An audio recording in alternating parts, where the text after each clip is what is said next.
이게 다 무슨 소용이냐고. 얘야, 제발 그만두려민. 11월의 찬 바람이 마당을 휩쓸던 날, 한 여자가 배추 더미 앞에서 쓰러졌습니다. 노란 고무 장갑 사이로 핏자국이 번졌고 그녀의 입술은 파랗게 질려 있었습니다. 주변 이웃들이 창문을 열고 내다봤지만 아무도 달려오지 않았습니다. 그저 수군거릴 뿐이었죠. 저 집 며느리 또 쓰러졌네. 마당 한가운데 300포기의 배추가 그녀를 둘러싸고 있었고 고춧가루 냄새가 진동하는 그곳에서 그녀는 마지막 남은 힘으로 일어서려 했지만 무릎이 꺾였고 손은 더 이상 움직이지 않았습니다. 대체 무슨 일이 있었던 걸까요? 평범해 보였던 이 여자에게 말입니다. 이 놀라운 이야기의 전말이 궁금하시다면 잠시만 구독 버튼을 눌러주세요. 평범한 일상 속 숨겨진 진실을 매일 전해드립니다. 알림 설정까지 해두시면 놓치지 않고 보실 수 있습니다. 그럼 이제 열흘 전으로 돌아가 보겠습니다. 서은서는 병원 복도를 천천히 걸어 나왔습니다. 36살, 결혼한 지 4년째였습니다. 그녀의 팔에는 주사 자국이 여러 개 남아 있었지만 긴팔 니트가 그것을 가려주고 있었습니다. 다음 주 같은 시간에 오세요. 간호사의 말에 고개를 끄덕이고 은서는 병원 현관을 빠져나왔습니다. 11월 초의 공기는 날카로웠습니다.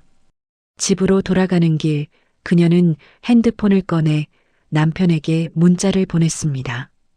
치료 끝났어. 집 가는 중. 조심히 와. 저녁은 내가 사올게. 은서는 작게 미소 지었습니다. 남편 김도윤은 언제나 이랬습니다. 말은 적지만 챙기는 사람이었죠. 그녀는 핸드폰을 주머니에 넣고 버스 정류장으로 향했습니다. 집에 도착했을 때 아파트 3층, 작지만 아늑한 그들의 보금자리였습니다. 은서는 소파에 앉자마자 온몸에서 힘이 빠졌습니다. 조금만 쉬었다 저녁 준비해야지. 하지만 몸은 말을 듣지 않았습니다. 손끝이 저렸고 머리가 지끈거렸습니다. 그때 핸드폰이 울렸습니다. 발신자는 시어머니였습니다. 은서는 잠시 망설였지만 전화를 받았습니다. 어머니, 수화기 너머로 시어머니 박춘자의 목소리가 들려왔습니다. 은서야, 오늘 병원 갔다 왔니? 네, 방금 왔어요. 그래, 많이 힘들지? 괜찮아요.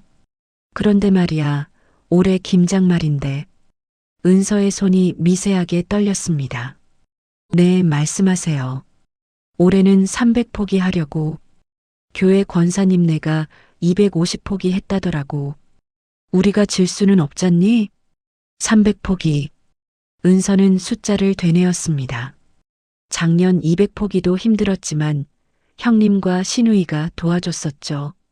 어머니, 그런데 올해는 형님이랑 동서는요? 형님은 해외 나갔고 동서도 여행 날짜랑 겹쳐 취소도 안 된다는구나. 은서는 입술을 깨물었습니다. 결국 자신 혼자라는 뜻이었습니다. 은서야, 내가 좀 해줘야겠다. 집에 있으니까 시간 있잖아. 집에 있으니까 시간 있다.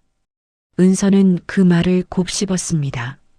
자신이 아파서 휴직 중인 걸 시어머니는 알고 있었습니다. 하지만 중요하지 않은 모양이었습니다. 네, 알겠습니다. 그래, 우리 며느리 착하지. 다음 주 토요일에 시작하자. 배추는 내가 미리 절여놓을게. 전화가 끊겼습니다. 은서는 핸드폰을 내려놓고 냉장고 쪽을 바라봤습니다. 거기엔 병원 진료 일정표가 붙어 있었습니다. 다음 주 금요일 4번째 항암 치료가 예정되어 있었습니다. 은서는 한숨을 내쉬었습니다. 그녀는 천천히 눈을 감았습니다. 잠깐만, 정말 잠깐만 쉬고 싶었습니다. 저녁 6시 현관문이 열리고 남편 도윤이 치킨 한 마리를 들고 들어왔습니다. 오늘 치료 어땠어? 응, 괜찮았어. 도윤은 치킨을 내려놓고 그녀의 얼굴을 살폈습니다. 평소보다 더 창백해 보였습니다. 많이 힘들지? 좀 쉬어. 아니야, 괜찮아. 두 사람은 마주 앉아 저녁을 먹기 시작했습니다. 어머니한테 전화 왔어. 김장 얘기. 올해는 300포기래. 뭐? 300? 도윤이 놀란 목소리로 되물었습니다. 은서는 고개를 끄덕였습니다. 형님은 해외고 동서도 여행 일정이랑 겹친데 나 혼자 해야 할 것 같아. 그건 너무한 거 아니야? 지금 내 상태로는 괜찮아. 어머니가 배추는 미리 절여 놓으신데 도윤이 그녀의 손을 잡았습니다. 은서는 그의 눈을 피했습니다. 나 진짜 괜찮아. 도윤은 할 말을 잃었습니다. 그는 어머니의 성격을 알고 있었습니다. 한번 결정하면 절대 꺾이지 않는 분이었죠. 그리고 며느리에게 김장을 맡기는 것, 그분에게는 당연한 일이었습니다. 금요일 오전 치료, 토요일부터 김장. 이틀 정도면 끝낼 수 있을 거라 생각했습니다. 300포기, 혼자서도 할 수 있다고 스스로를 다독였습니다.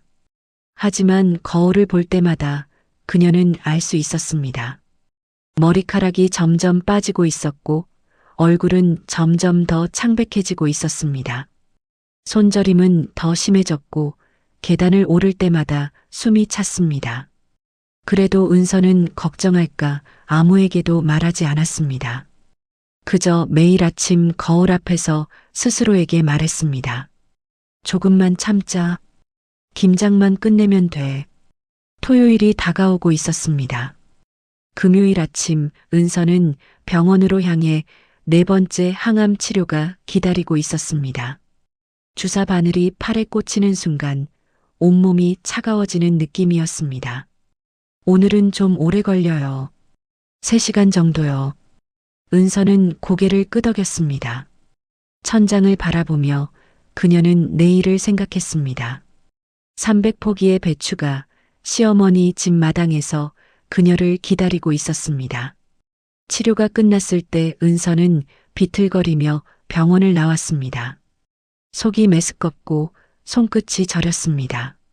집에 도착해 침대에 누웠지만 잠은 오지 않았습니다. 몸은 천근만근이었지만 머릿속은 온통 양념 비율, 절인 배추 씻는 법, 버무리는 순서. 은서는 핸드폰으로 김장 영상을 몇 번이고 돌려봤습니다. 토요일 아침 7시 은서는 시어머니 댁으로 향했습니다. 도윤은 현장 일이 있어 함께 가지 못했습니다. 미안해, 오후에 갈게. 힘들면 전화해. 은서는 괜찮다고 손을 흔들었습니다. 시어머니 집 마당에는 이미 절인 배추가 산더미처럼 쌓여 있었습니다. 300포기. 커다란 대야 3개와 양념 재료들이 준비되어 있었습니다. 왔니? 오늘 날씨 딱 좋네. 김장하기 딱이야. 어머니, 제가 할게요. 그래, 우리 며느리 착하네. 나는 잠깐 교회 가봐야 해서 금방 올게. 춘자는 그렇게 말하고는 집을 나갔고 마당에는 은서 혼자 남았습니다. 300포기의 배추가 그녀를 내려다보고 있었습니다. 절인 배추를 물에 헹구는 순간 찬물이 손목까지 스며들었습니다. 괜찮아, 할 수 있어. 그녀는 스스로에게 말하며 배추를 씻기 시작했습니다. 1포기, 2포기, 10포기. 시간이 지날수록 손이 빨갛게 부어올랐습니다. 찬물 때문이었습니다. 몇 시간 후 은서는 양념 버무리기를 시작했습니다. 고춧가루 가루가 바람에 날렸습니다. 순간 은서의 눈이 따가워졌습니다. 기침이 나왔지만 멈출 수 없었습니다. 손을 씻을 수도 없었고 양념이 묻은 손으로 눈을 비빌 수도 없었죠. 은서는 그저 눈을 꼭 감고 참았습니다. 눈물이 흘렀지만 그것이 고춧가루 때문인지 다른 이유 때문인지 알 수 없었습니다. 4. 오후 2시 은서는 백포기를 넘겼지만 손은 이미 감각이 무뎌져 있었습니다. 장갑을 벗었을 때 그녀는 깜짝 놀랐습니다. 손가락이 퉁퉁 부어 있었고 손톱 밑으로 작은 출혈이 보였습니다. 찬물에 오래 담가 있었던 탓이었습니다. 배추를 버무리는 동안 이웃집 창문이 하나둘 열리기 시작했습니다. 오후의 햇살 아래 마당에서 혼자 김장하는 며느리를 보는 것은 흥미로운 구경거리였던 모양입니다. 저 집 며느리 혼자 하네. 300포기를 혼자? 말도 안 돼. 얼굴이 왜 저렇게 창백해? 수군거림이 들렸지만 아무도 나와서 돕지 않았습니다. 오후 4시쯤 은서는 잠시 쉬기 위해 마당 한쪽에 앉았습니다. 숨이 가빠왔습니다. 가슴이 답답했고 머리가 어지러웠습니다. 물을 마시려 컵을 들었지만 손이 떨려서 물이 쏟아졌습니다. 잠깐만 쉬면 괜찮아질 거야. 하지만 몸은 정직했습니다. 일어서려 할 때마다 다리에 힘이 풀렸고 눈앞이 흐려졌습니다. 그녀는 배추 더미에 기대어 눈을 감았습니다. 그때 시어머니가 돌아왔습니다. 어머, 아직도 하고 있었어? 몇 포기나 했니? 150포기 정도요. 그것밖에 못했어. 오늘 안에 끝낼 수 있겠어? 노력해 볼게요. 그래야지. 내일 교회에서 김장 자랑해야 하는데 우리가 제일 많이 했다고 말하고 싶거든. 춘자는 그렇게 말하고는 집 안으로 들어갔습니다. 저녁 준비를 해야 한다면서요. 은서는 다시 배추 앞에 섰습니다. 저녁 6시 도윤이 마당으로 뛰어와 은서를 봤습니다.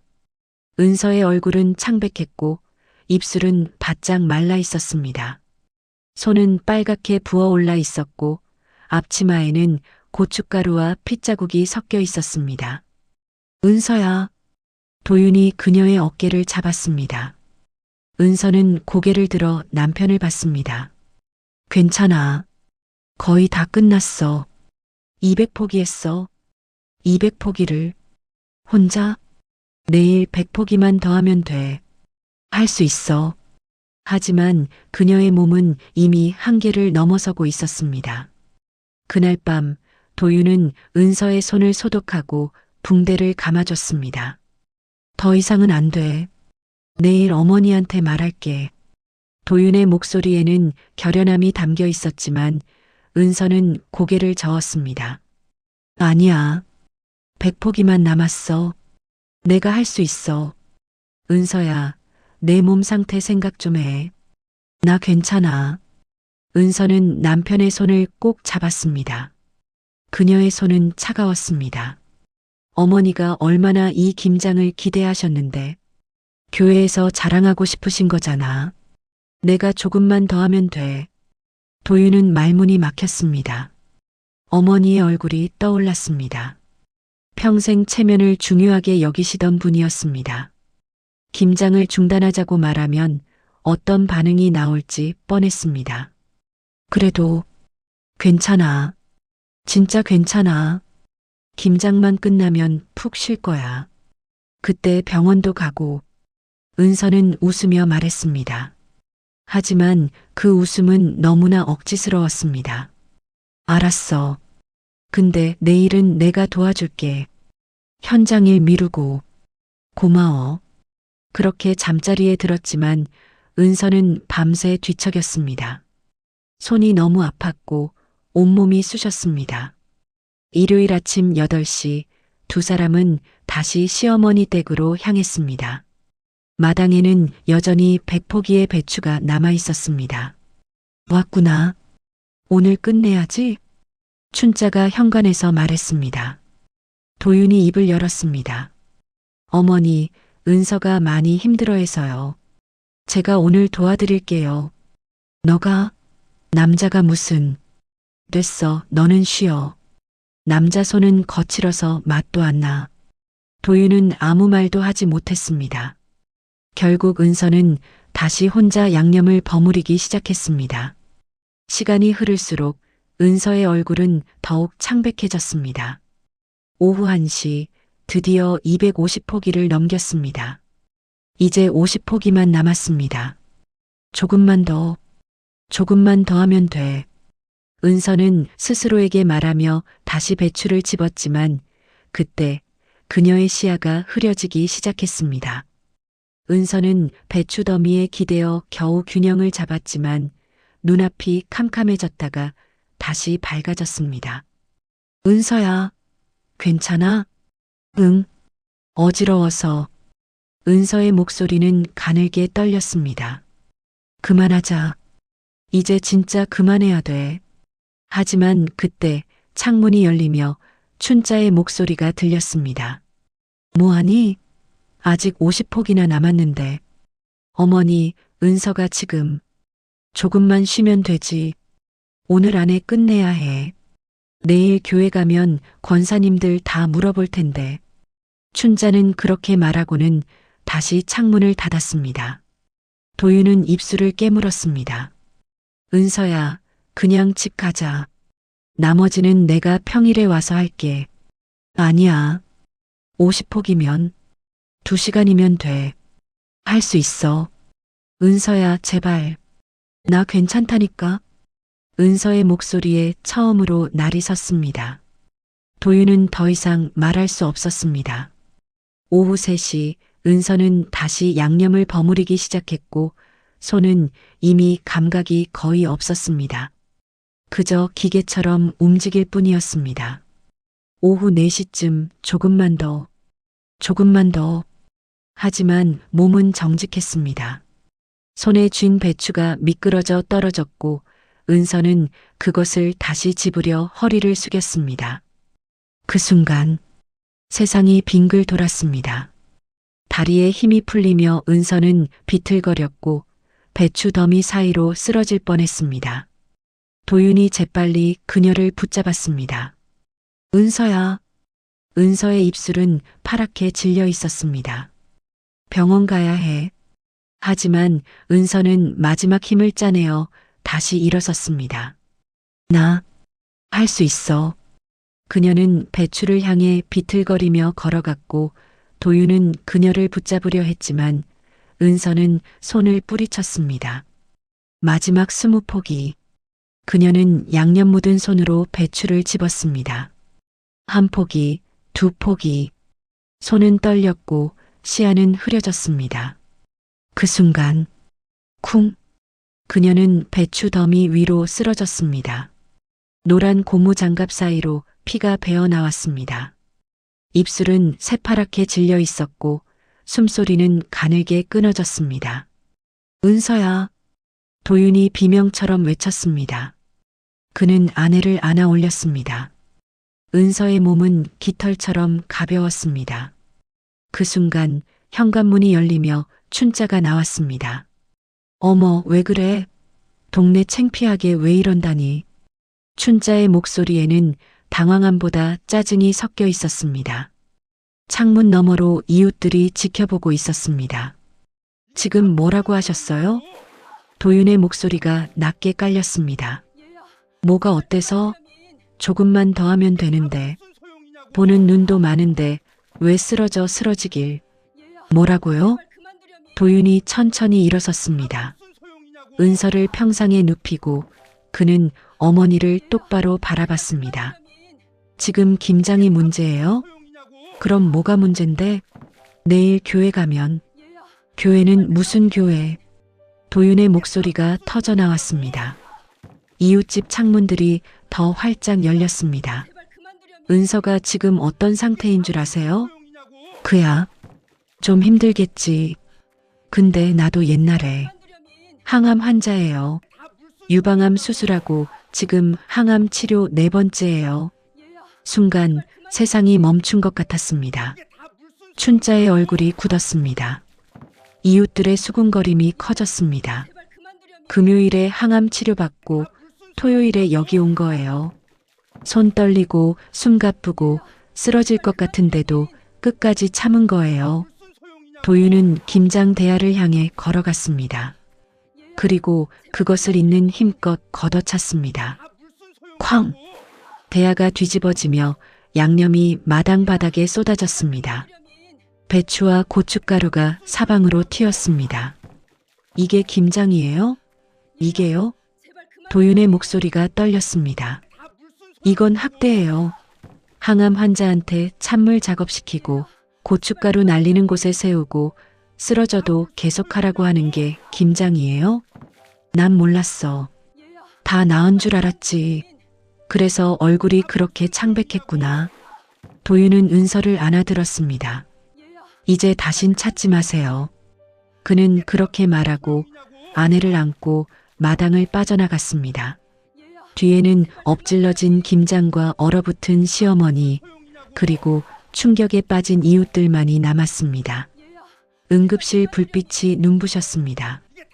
의사는 심각한 표정으로 말했습니다. 조금만 늦었으면 큰일 날 뻔했습니다. 탈수의 저혈당, 손 감염까지. 항암 환자가 이런 과로를 하면 안 됩니다. 도윤은 은서의 손을 잡았습니다. 미안해. 내가 진작 막았어야 했어. 괜찮아. 이제 끝났잖아. 며칠 후 도윤은 결정했습니다. 어머니, 저희 이제 찾지 마세요. 춘자는 아무 말도 하지 못했습니다. 교회에서 그녀를 보는 시선이 달라졌기 때문입니다. 그 집 며느리 항암 중이었다며 300포기를 혼자 시켰다더라. 체면만 생각하시더니 평생 지키려 했던 체면이 무너지는 순간이었습니다. 한 달 후 은서와 도윤은 새 아파트로 이사했습니다. 오늘 힘들었지? 응, 조금. 그럼 푹 쉬어. 저녁은 내가 할게. 도윤은 서툴지만 정성스럽게 죽을 끓였습니다. 은서는 거실 소파에 앉아 창밖을 바라봤습니다. 12월의 하늘은 맑았습니다. 만약 그날 남편이 김장대야를 걷어차지 않았다면, 만약 끝까지 참았다면 아마도 자신은 지금 이곳에 없었을 것입니다. 참는 게 미덕이 아니었어. 멈추게 하는 게 용기였어. 부엌에서 남편의 목소리가 들렸습니다. 이 정도면 되나? 은서는 웃으며 대답했습니다. 완벽해. 창밖으로 첫눈이 내렸습니다. 하얀 눈송이들이 조용히 세상을 덮어갔습니다. 은서는 따뜻한 담요를 무릎에 덮고 남편이 끓여주는 죽을 기다렸습니다. 이제는 아무것도 참지 않아도 되는 진짜 집으로 돌아온 것입니다. 때로는 참는 것보다 멈추게 하는 것이 더 큰 사랑입니다. 당신이 사랑하는 사람이 무너지기 전에 용기 내어 손 내밀어 주세요. 그것이 진짜 가족입니다. 오늘의 따뜻한 이야기가 가슴에 울리셨다면 구독과 좋아요, 그리고 응원의 댓글 남겨주세요. 여러분의 댓글이 힘이 됩니다. 감사합니다. 방울방울 이야기였습니다.